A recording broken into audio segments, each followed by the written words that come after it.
I remember the first time I cast Fireball. Well, that was in Pathfinder 1. But anyways, I threw all those dices and everybody died. And this was against a bunch of goblins. It's so satisfying to imagine the big bomb you threw at your enemies. And the dice really delivers because you're throwing like a bunch of them. And then boom, like, 30 damage to 5 people. Holy moly. It's no wonder that a lot of normal players like to meme about Fireball. It's awesome. And I'm one of those players who gets super excited about Fireball. But when you talk to players in an optimization context, they'll frequently not be as enthusiastic about blasting like me. Why is that? Is blasting actually not that great? Blasting certainly isn't the catch-all solution it's sometimes made out to be in the memes, but it plays an important role in optimization. Let's discover the merits of blasting together. Welcome to Pack Tactics, where we fireball our friends for bonding. I didn't ask how big the room is. If I could do 200 total damage right now, then I'm gonna do it. To start off, let me explain what I mean by blasting.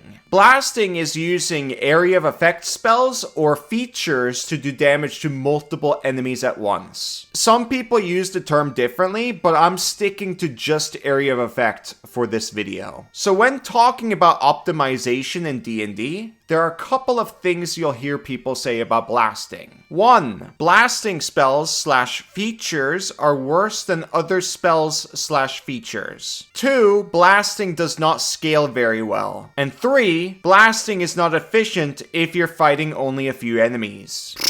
Cobalt! They don't know what they're talking about! Wait until they get roasted by Auntie Tiamat! You tell them, Gator. Go bite those noobish optimizers. I'm gonna explain these points today and talk about the proper use cases of blasting. But first, let's talk about Ashanicon World Shapers. It's a free setting independent tabletop RPG with over 2,500 character options. Holy moly, that's a ton of options! This system focuses heavily on character customization with 10 archetypes with 210 sub-archetypes. This is very much inspired by 5e, but way more friendlier for everyone, especially the player. And everything is free. I got to play a Bulwark, which is a fighter tank-like class, and I felt really powerful with my cleave ability, where I got to make 3 attacks against 3 different targets. It was really fun. Kubo got to play as me! Yeah, I had a ton of freedom to basically do whatever I wanted. This works with sci-fi, fantasy, and even cartoon. There's a cartoon sub-archetype, which is something I want to play next if I get the chance. This system is super well thought out. It's like, oh my god. All you need to do is read 2 pages and then you're ready to play your DM. Even though there's tons and tons of options, there's a complexity filter on the website to make it easier for new players. I absolutely recommend trying out the system. Everything is free, and it's amazing. Link in the description. Back to the video. The first point is ridiculous. Blasting spells / features can absolutely be as good or better than other spells / features in the right situations. Certain spells are very powerful at specific levels, and combats can include large groups of weak enemies that are easily dispatched with a very well-placed blast. Furthermore, using crowd control and blasting are not mutually exclusive. A well-built character can and should be able to do both, depending on the situation. Second point, the theory that blasting does not scale very well. This is mostly backed up by the idea that monsters have more HP at higher levels. This is not necessarily true, and also does not make blasting bad. Low CR monsters are still fought in high numbers as part of the adventuring day, at high levels in high difficulty games. And blasting can still be valuable even if it doesn't immediately kill your enemies. The third point I agree with. Using blasting against only 1 or 2 enemies is indeed not a very efficient way to use your resources. There are better ways to deal with such an encounter, and your blast effects are better used in situations with more enemies. But here's the thing, if you're rarely fighting more monsters than there are party members, then there's no point in talking about the effectiveness of blasting. You're playing in a game that's incredibly easy, in which everything is viable. Just do what you think is cool and fun. I also like the fact that blasting speeds up the game. It's technically optimal to fully control your enemies and then just cantrip them to death. If it's not a default kill, the enemies could break out of your control and do some damage to you. So you can't call the fight and finish it narratively yet. You have to play it out, and that can take a long time and can be very boring. With blasting, sure, you might be wasting a lot of resources, and that can be dangerous in a long adventuring day like a dungeon, but most of the time it's fine. You're speeding up the game. Things are dying quicker, and it doesn't require that much thinking compared to Control. You're just plopping down the fireball and throwing a bunch of dice. Blasting is really fun, and so is progressing the game. Kobold! Blasting goes kapow! And then you do 100 damage. Here are some examples of subclasses that do blasting very well. And funnily enough, for 2024, these are the 3 classes I want to play for 2024. It's the only thing I care about. You guys have no idea how much I love blasting. Like in Dragon Delves, every time I got to play the dragon, I was like, oh, breath weapon, yay! And the players are like, why are you making these noises when you're making AoEs? It's so fun! Anyways, I've made a video of all of these subclasses, link in the description. I feel like I need to make more, but anyways. You've probably heard this from me or somebody else. Fireball at level 5, when you first get it, is at its